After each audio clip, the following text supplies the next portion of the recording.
এইভাবে একবার সুজি দিয়ে জর্দা পোলাও বানিয়ে দেখুন।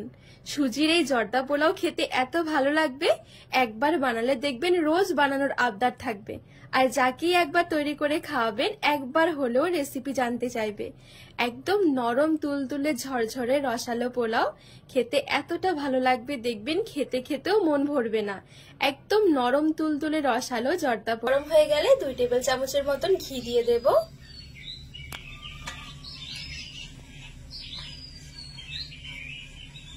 এবারে এখানে কিছু বাদাম নিয়েছি, কাজু, কিশমিশ আর নিয়েছি আলমন্ড। বাদামগুলো আগে ভেজে একটু তুলে নেব, হালকা আছে একটু সুন্দর করে ভেজে নেব।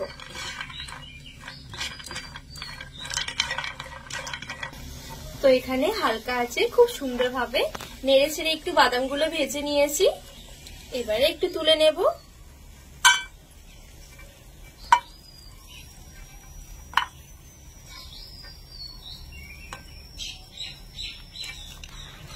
তো এখানে বাদামগুলো একটু ভেজে তুলে নিয়েছি, এবারে ঘিয়ের সাথে ভালো করে মিশিয়ে নেড়ে ছেড়ে সুজিটা একদম হালকা আছে একটু ভেজে নেব।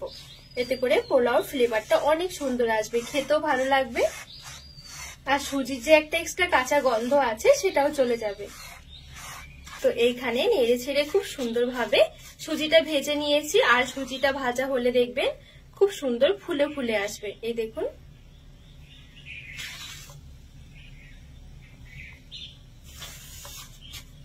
সামান্য একটু দিয়ে দিচ্ছি লবণ এবারে। আর যেহেতু আজকে জর্দা পোলাও তৈরি করব, তো সেই জন্য সামান্য একটু জর্দার রং নিয়েছি। যদি রংটা খেতে না পছন্দ করেন তাহলে সামান্য একটু হলুদ গুঁড়ো দিয়ে দেবেন। ভালো করে নেড়ে ছেড়ে মিশিয়ে নেব।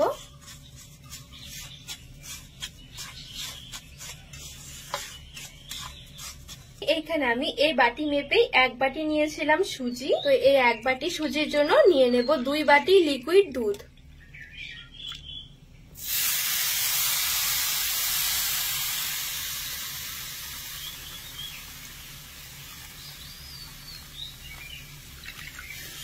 গ্যাসের আঁচটা হালকা রেখে ভালো করে নেড়ে ছেড়ে একটু মিশিয়ে নেব।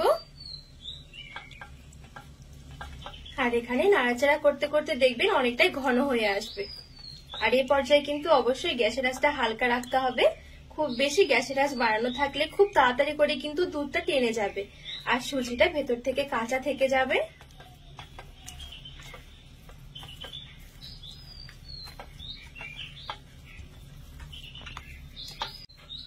তো এই দেখুন খুব সুন্দর একটা মসৃণ ডো রেডি হয়ে গেছে।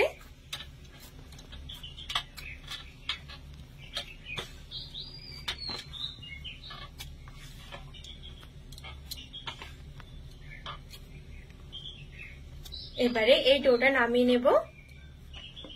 এখন ডোটা হালকা ঠান্ডা হয়ে যাবে, আরো 1/2 টেবিল চামচের মতন ঘি দিয়ে দিচ্ছি। এবারে ঘিটা দিয়ে ভালো করে মেখে নেব। আর পুরোপুরি কিন্তু ঠান্ডা করে ফেলা চলবে না, একটু গরম রাখতে হবে। একবারে ঠান্ডা হয়ে গেলে কিন্তু শক্ত হয়ে যাবে ডোটা, মাখাতে অসুবিধা হবে। হালকা কুসুম গরম থাকতে থাকতে মেখে নিতে হবে।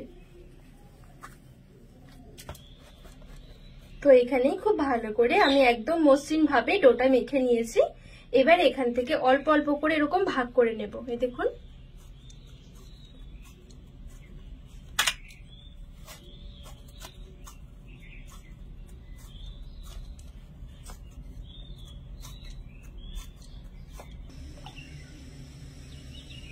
হালকা হাতে এরকম করে একটু ঘষতে থাকবো, তাহলে দেখবেন নিচের দিক থেকে খুব সুন্দরভাবে পড়তে থাকবে।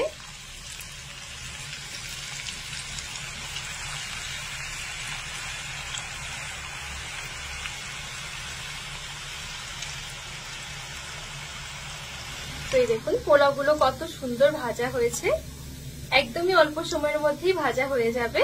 এবারে তেল ঝরিয়ে তুলে নেব।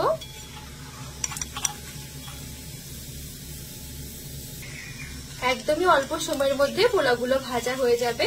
তো এই দেখুন এখানে এই পোলাওগুলো খুব সুন্দরভাবে ভাজা হয়ে গেছে।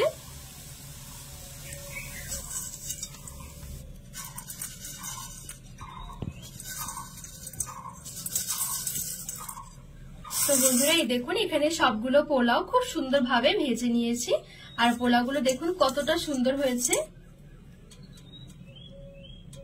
এবারে নিয়ে নিচ্ছি 1 বাটি চিনি। 1 বাটি সুজির জন্য 1 বাটি চিনি নিতে হবে। 3টে এলাচ মুখ ফাটিয়ে দিয়ে দিচ্ছি, খুব সুন্দর একটা ফ্লেভার আসবে। আর দিয়ে দিচ্ছি জল, যতটা চিনি ঠিক ততটাই জল দিতে হবে। 1 বাটি চিনির জন্য আমি 1 বাটি জল। তো এখানে চিনি গলে চিনি রসটা খুব সুন্দরভাবে ফুটতে শুরু করেছে। এবারে আমি গ্যাসের আঁচটা বন্ধ করে দেব। এবারে ভেজে রাখা সুজির পোলাগুলো দিয়ে দিচ্ছি চিনির রসে।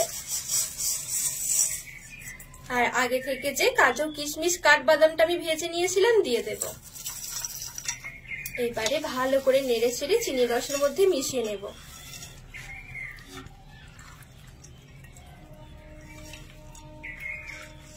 তো এখানে 15 মিনিটের জন্য আমি রেখে দিয়েছিলাম চিনি রসের মধ্যে পোলাওগুলো ভিজিয়ে। এখন কিন্তু দেখুন পোলাওগুলো কতটা সুন্দর হয়েছে, ভেতর থেকেও কিন্তু একদম নরম তুলতুলে হয়ে গেছে পোলাওগুলো। এই সময় হালকা হাতে নাড়াচাড়া করে একটু উল্টে পাল্টে মিশিয়ে নিতে হবে। খুব বেশি নাড়াচাড়া করলে কিন্তু পোলাওগুলো ভেঙে যাবে, আর বেশি ভেঙে গেলে দেখতে ভালো লাগবে না। তো এই দেখুন কতটা সুন্দর ঝরঝরে পোলাও রেডি হয়েছে। আর যে চিনির রসটা ছিল, দেখুন চিনির রসটা কিন্তু পুরোটাই টেনে গেছে, এই দেখুন।